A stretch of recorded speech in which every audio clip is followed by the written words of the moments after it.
नमस्कार दोस्तों, कैसे हो सभी? बढ़िया, फर्स्ट क्लास। देखो, अपने पढ़ रहे थे भारत का भौतिक प्रदेश।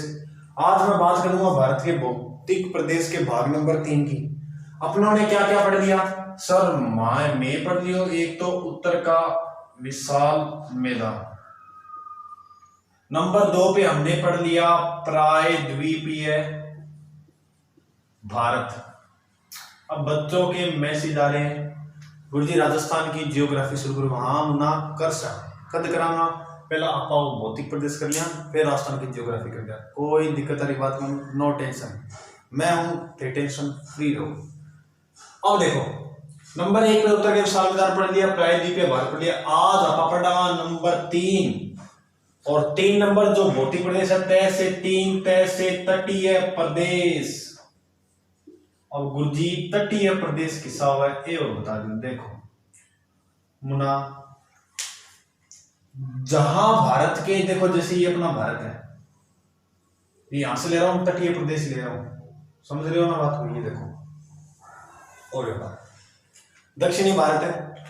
अब दक्षिणी भारत ये जो, जैसे यहां अरब सागर है, ये रहा अरब सागर, बे ऑफ बंगाल की खाड़ी, और नीचे है हिंद महासागर। वह यानी वह राज्यों की सीमा जो समुद्र से लगती है वो क्या कहलाते हैं? तटीय प्रदेश। तटीय प्रदेश में भारत के 9 राज्यों को शामिल किया है। कितने राज्य आते हैं? 9। सर्वाधिक सीमा गुजरात की है, न्यूनतम गोवा की है। देखो आगे, ये अपना तटीय जो प्रदेश है ये यहां से स्टार्ट होता है, सूरत से, और इधर दक्षिण में चला जाता है दोस्तों कन्याकुमारी तक। कन्याकुमारी कन्याकुमारी है, कन्याकुमारी। समझ में आएगी टावर था है। थोड़ा सा कमेंट में बता दे रखे तो सुनो बाप रही है सारे जमीन ना, कोई कमेंट करो ना की, और थोड़ा सा पता लग जाए, हौसला हो जाए कि हाँ समझ माना आवे। थोड़ा सा बता दे करो गुरुजी माने थे करो, बढ़िया समझ में आवा लगे, नहीं तो फिर कोई और टोंट रो अपना है को नहीं। इधर ही ये चला जाता है पूर्व में। यहाँ एक नदी है दोस्तों, और इस नदी का नाम है स्वर्ण रेखा। नाम सुन रहे थे नदियां वो, स्वर्ण रेखा। सूरत दक्षिण में, कन्याकुमारी उधर अंत होता है इसका स्वर्ण रेखा नदी के। अब देखो, इसका ना अपने समझने के तरीके से अपने को सुविधा हो जाए तो अपने इसका थोड़ा सा अनुमान लगाएंगे अपने। देखो ये इधर ये दिशा कौन सी है सर? ये तो पश्चिमी दिशा है। और वो दिशा कौन सी है सर? ये पूर्वी दिशा है। तो इसे कहेंगे अपने पश्चिमी तट, उसे कहेंगे पूर्वी तट। अब आपसे क्वेश्चन क्या करेगा, इन दोनों तटों में से सर्वाधिक ऊंचाई किसकी है और सर्वाधिक चौड़ाई किसकी? अगर क्वेश्चन पूछ लिया तो क्या करो बेटा? ब्रो देखो, यहां से एक नदी निकलती है गोदावरी, कृष्णा, कावेरी। अब जहां से नदियां निकलती हैं, अब आपको पता है नदियां जाती हैं और नदियां मैदान बनाती हैं, अपने काव बिछा देती हैं और मैदान बनेगा। यानी जो मैदान बनेगा तो चौड़ाई ज्यादा होगी। तो ये जो पूर्वी जो क्षेत्र है इसकी चौड़ाई तो क्या है? अधिक है। चौड़ाई क्या है? ज्यादा है। जबकि इसकी ऊंचाई जो है वो क्या है दोस्तों? वो कम है। वो क्या है? कम। पूर्वी तट की चौड़ाई ज्यादा है, ऊंचाई कम है। अब इसका विपरीत कर दो, इधर पहाड़ियां मैं आपको बताऊंगा पहाड़ियां कौन कौन सी है। तो इसकी जो चौड़ाई है, अब जहां पहाड़ियां होगी उसकी चौड़ाई तो होगी नहीं, ऊंचाई होगी। इसकी जो चौड़ाई है वो तो क्या है? कम। जबकि इसकी जो ऊंचाई है वो क्या है? वो है दोस्तों अधिक, ज्यादा। तो थोड़ा क्वेश्चन पूछ लिया, तटीय प्रदेश में पूर्वी तट की जो ऊंचाई है वो कम है और चौड़ाई है ज्यादा है। इधर पश्चिमी की चौड़ाई कम है, ऊंचाई ज्यादा है। तो समझ आ गई होगी। हाँ, थोड़ी सी 2 नदियां याद कर लेना। एक तो नदी याद कर लेना ताप्ती, और एक याद कर लेना नर्मदा। यहाँ की मुख्य ये 2 नदियां हैं। उधर देखो कौन कौन सी हैं? गोदावरी, कृष्णा, कावेरी और महानदी। ये यहां की प्रमुख। अब थारा क्वेश्चन पूछ ले कि पश्चिमी घाट की प्रमुख नदियां ताप्ती और नर्मदा और पूर्वी घाट की गोदावरी, कृष्णा, कावेरी और महानदी। समझ में आगे के था थी। हाँ गुरु जी माने तो समझ आगे आगे बताओ। देखो आगे आप बात करा तो देखो आप देखो मैंने यहाँ बताई थी इसकी जो ऊंचाई है पूर्वी तट की वो कम है जबकि चौड़ाई ज्यादा है, और इधर मैंने बताया था कि इसकी ऊंचाई अधिक है। क्यों ऊंचाई अधिक है? देखो यहाँ अनेक पहाड़ियां हैं। सर कौन कौन सी पहाड़ी? देखो बताओ। गुजरात के अंदर पहाड़ी है मांडव पहाड़ी, कई बुकों में आपको मांडवी भी लिखा हुआ मिल जाएगा, लोड मत लेना। मांडव पहाड़ी, और यही गुजरात के अंदर है गिर पहाड़ी। कौन सी पहाड़ी? गिर पहाड़ी। और इसी गिर पहाड़ी के अंदर पाए जाते हैं दोस्तों गिर वन। और आप सभी को पता है कि गिर वन जो है वो किसके लिए प्रसिद्ध है? सर वो तो एशियाई शेरों के लिए प्रसिद्ध है। एशिया शेरों के लिए जो प्रसिद्ध वन है वो कौन सी है? गिर वन। तो गिर वन, गिर पहाड़ी गुजरात के अंदर जो एशियाई शेरों के लिए प्रसिद्ध है। और सर एशियाई शेर कहां देखने को मिल सकते हैं? तो देखो इधर इधर इसके दक्षिण में यहां एक महाद्वीप है और इस महाद्वीप का नाम है अफ्रीका। क्या नाम है? अफ्रीका। अब उल्लेख मिलता है कि ये अफ्रीका का टूटा हुआ भाग नहीं मानना इस गुजरात को, कहते हैं भाई पुराने लोग। तो और ये भारत के अलावा अपने यहाँ अफ्रीका में भी एशियाई शेर देखने को मिलते हैं। अब आगे बात करा, अब शुरू होगा तटीय प्रदेश। कर दिया शुरू। तो ये तो इसकी सामान्य जानकारी थी, थोड़ी सी याद कर लेना, क्वेश्चन आ जाए एक दो एक। देखो आगे आप बात करा तो और दक्षिणी भारतीय चाहिए अपना। अब देखो इधर है गुजरात,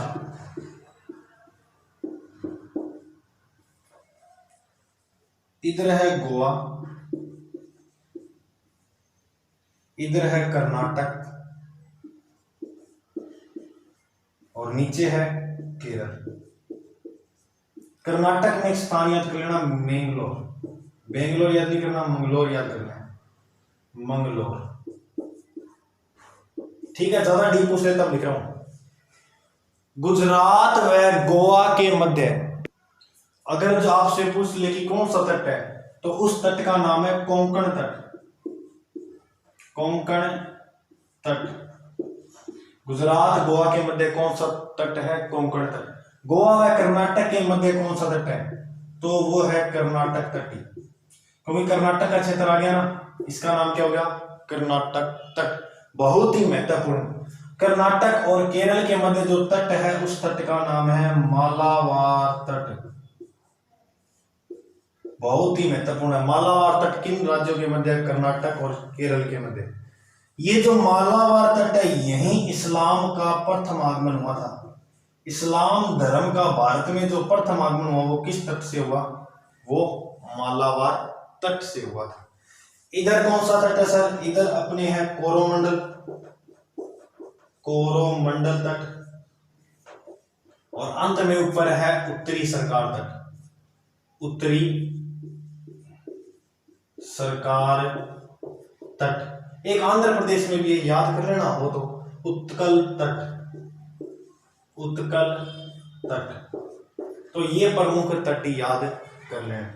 गुजरात गोवा के मध्य कोंकण, गोवा कर्नाटक के मध्य कर्नाटक और कर्नाटक केरल के मध्य मालाबार, जहां इस्लाम का प्रथम आगमन हुआ था। इतो समझ में आयो कि था आगे तो चलो आगे देखो और आगे बात करा। अरे साफ करके करा आराम साफ बने बोर्ड अपना गन आराम समझना साफ कर नोट्स जो है टेलीग्राम पे दे दूंगा मैं ये टॉपिक होने के बाद।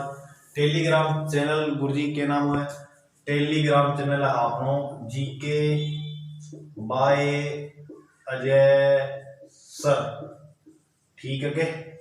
आगे देखो अब यहाँ के 3 दर्रे और वो महत्वपूर्ण वो याद कर लेना। इस पश्चिमी तट के 3 दर्रे हैं वो याद कर लेना, थोड़ा बता देंगे। देखो वैसे तो 4 है, यहाँ 3 कर लेना। थार, भौर, पाल। मुख्य 3 है, याद होगा तो छोटो कर लिया। सेल साठ नाम है, ठीक है। 3 याद करना है, थार, भौर, पाल। सेंसेट नाम से चौथा याद हो तो कर लेना, सेंसेट। बाकी महत्वपूर्ण है, 3 ही मोस्ट इंपोर्टेंट है, थार, भौर, पाल। अब आपसे क्वेश्चन क्या पूछेगा, थार जो दर्रा है वो किसको किससे जोड़ता है? तो आपको पता हो तो महाराष्ट्र की राजधानी है मुंबई, ये मुंबई से स्टार्ट होता है दर्रा और चला जाता है आगे इधर, किसको जोड़ता है? मुंबई को कोलकाता से। तो मुंबई को कोलकाता से जोड़ने वाला जो तट है वो कौन सा है? थार। अब एक बार एग्जाम वाले ने बहुत अच्छा क्वेश्चन पढ़ाया था, उसने कहा मुंबई को नागपुर से जोड़ने वाला जो तट है उस तट का नाम बताओ। गड़ा में आगे टावर आ गया, पढ़ा हुआ था मुंबई को कोलकाता से जोड़ता है वो है थार तट, सॉरी थार दर्रा। दर्रे के बाद बता रहा हूं आपको। अब क्या पूछ लिया उसने कि मुंबई को नागपुर से जोड़ने वाला दर्रा कौन सा है बताओ। गड़ा में आ गई थार, भोपाल से चार ऑप्शन। अब के ठाक टावरा की करके है। तो देखो अब मुंबई से कोलकाता जा रहा है कोई व्यक्ति, बीच में नागपुर आ गया तो नागपुर से होके भी गुजरेगा वो, है या नहीं है? तो नागपुर मुंबई को अगर पूछ ले नागपुर से कौन सा जोड़ता है तो भी कौन सा जोड़ता है? थार दर्रा। समझ में आगे की। अब देखो इधर पड़ता है अपना चेन्नई, चेन्नई को ये जो भोर है, भोर जो है ये चेन्नई को जोड़ता है, ये मुंबई से भोर भी मुंबई को चेन्नई से जोड़ने वाला दर्रा कौन सा है? भोर दर्रा। अब इसमें बीच में मुंबई के अंदर यही महाराष्ट्र में आता है पुणे या पूना, या लिख दो पुणे। अब थारों क्वेश्चन पूछ ले मुंबई को पुणे से जोड़ने वाला दर्रा कौन सा है, तो कौन सा दर्रा है? भोर दर्रा। फिर बात करें पाल, पाल जो है ये है अपना कर्नाटक, सॉरी पाल जिकोदरवाणी और कोच्चि, और कोच्चि पड़ा है केरल में, कोच्चि कोचिन पड़ता है केरल में। कोचिन से लेकर चेन्नई को जोड़ता है उस दर्रे का नाम क्या है? पाल दर्रा। उस दर्रे का नाम क्या है? पाल। और ये सेन सेड दर्रा, ये यहाँ पहाड़ी है अन्नामलाई की, अन्नामलाई पहाड़ियों को यहाँ तट है ना कोरोमंडल, ये कोरोमंडल तट से जुड़ जाता है। ये मोस्ट इंपोर्टेंट नहीं है, बाकी ये तीन है, तीन याद क्या करना है? थार मुंबई को कोलकाता से, भोर मुंबई को चेन्नई से, पाल कोच्चि को चेन्नई से। समझ में आ गई था?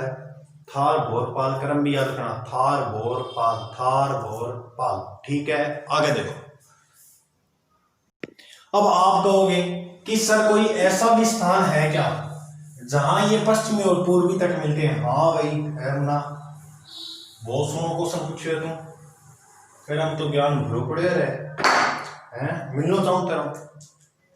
देखो ये अपना पश्चिमी तट और इधर गया पूर्वी तट, इधर से आया पश्चिमी तट, इधर से आया पूर्वी, और यहां पहाड़ियां हैं दोस्तों। इन पहाड़ियों का नाम है नीलगिरी की पहाड़ी, नीलगिरी की पहाड़ी। नीलगिरी पहाड़ी में ये दोनों तट आपस में मिल जाते हैं। अब क्वेश्चन पूछ लिया अगर नीलगिरी पहाड़ियों का विस्तार कितने राज्यों में है, तो वो है दोस्तों 3 राज्यों में। कौन कौन सा? ऊपर यहां राज्य है कर्नाटक, और कर्नाटक के जस्ट नीचे है केरल, और केरल से भारत का दक्षिणतम राज्य इधर है जिसका नाम क्या है? तमिलनाडु। तमिलनाडु नाडु, तमिलनाडु। कर्नाटक, केरल, तमिलनाडु, 3 राज्यों नीलगिरी पहाड़ी का विस्तार है। अब देखो क्वेश्चन क्या आता है। नीलगिरी पहाड़ी है ना, नीलगिरी पहाड़ी, यहां अनेक पहाड़ियां हैं जैसे अन्नामलाई, अन्नामलाई, और इस अन्नामलाई जो पहाड़ी है, इस पहाड़ी के ऊपर एक चोटी है जिसका नाम है अन्नामुंडी, या इन्हें कहते हैं अन्नामुंडी भी मिलेगा लिखा हुआ लगभग, इसे अनाई मुंदी भी कह देते हैं, अनाई मुंदी भी कहते, लेकिन थे अन्नामुंडी याद कर लो, बहुत ही अच्छा क्वेश्चन पड़ेगा। अन्नामलाई पहाड़ी की सबसे ऊंची चोटी अनाई मुंडी, कितनी ऊंची है गुरुजी? 2696 मीटर। राज्यों में बढ़िया क्वेश्चन। देखो दक्षिण भारत की सबसे ऊंची चोटी कौन सी है, तो वो है अन्नामुंडी, अन्नामुंडी, अन्नामुंडी दक्षिण भारत की सबसे ऊंची चोटी। और यहीं इसी पर यहीं पास में है एक पहाड़ी जिसका नाम है डोडा बेटा, डोडा बेटा। यह दक्षिण भारत की दूसरी सबसे ऊंची चोटी है, जिसकी ऊंचाई है 26 से 37 मीटर। डोडा बेटा दक्षिण भारत की दूसरी सबसे ऊंची चोटी और दक्षिण भारत की सबसे ऊंची चोटी अनाईमुडी। थोड़ी सी पहाड़ियां लिख दी मैं। विश्व की सबसे ऊंची चोटी माउंट एवरेस्ट 48 कितनी है, 88 48 है ना, कितनी है 48 84 है, थोड़ा सा देख लेना, दिमाग में नहीं आ रहा, ठीक है। नेपाल के अंदर है। नंबर 2 भारत की सबसे ऊंची चोटी K2 गॉडविन ऑस्ट्रिन। अगर ये याद ना हो, देखो क्यों याद ना हो, अगर वो क्वेश्चन कैसे दे कि संपूर्ण, अगर आपको क्वेश्चन दे स्वतंत्र भारत की सबसे ऊंची चोटी, तब आप फिर क्या होगे, कंचनजंगा। कौन सी करके आओगे, कंचनजंगा। क्यों गुरुजी, क्योंकि कंचनजंगा सिक्किम के अंदर है और ये K2 या गॉडविन ऑस्ट्रिन ये पाक अधिकृत है। तो अभी इसमें समझौता सा चल रहा है, तो आप क्या करके आओगे, अगर क्वेश्चन पूछे स्वतंत्र भारत की ऊंची चोटी कंचनजंगा सिक्किम के अंदर, और सीधा पूछ ले भारत की ऊंची चोटी तो K2 या गॉडविन ऑस्ट्रिन जो हिमालय पर्वत की श्रेणियों में है। अब देखो अन्नामलाई मिल गई, इसकी सबसे छोटी अन्नामुडी कितनी है, 26 से 96। आगे चला गिटाओ, इतनी समझ आ गई, हाँ गुरुजी हमारे इतनी समझ आ गई। आगे चलो देखो आगे, अब अपने बात करेंगे इसके बाद अंतिम और आखिरी पॉइंट बच गया, छोटा सा पॉइंट है, थे जानो गिटाओ। आपने इंडियन जियोग्राफी, वर्ल्ड जियोग्राफी में आपने जियोग्राफी सब्जेक्ट लेते हैं, उसमें आता है ये क्या है, ये वो थोड़ा सा बता देता हूँ, जानकारी दे देता हूँ आपको।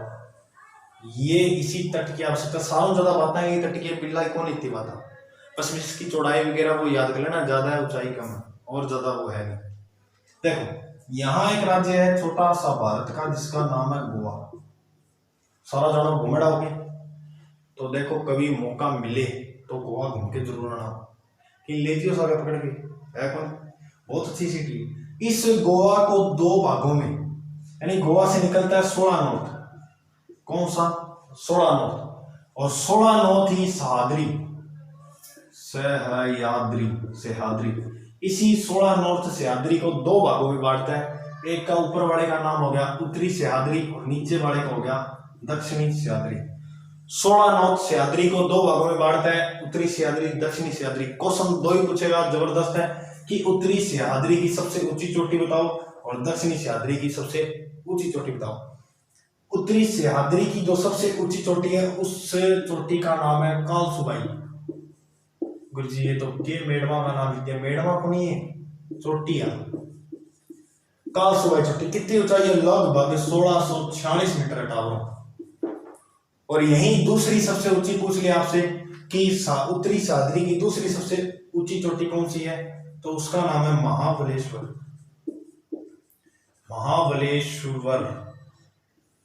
दूसरी का पूछ ले तो क्या है, महाबलेश्वर। गुरुजी कितनी है, मुना 1438 मीटर। अब बात करना दक्षिणी सह्याद्री की सबसे ऊंची चोटी बताओ सर, तो इसका नाम है कुद्रेमुखी।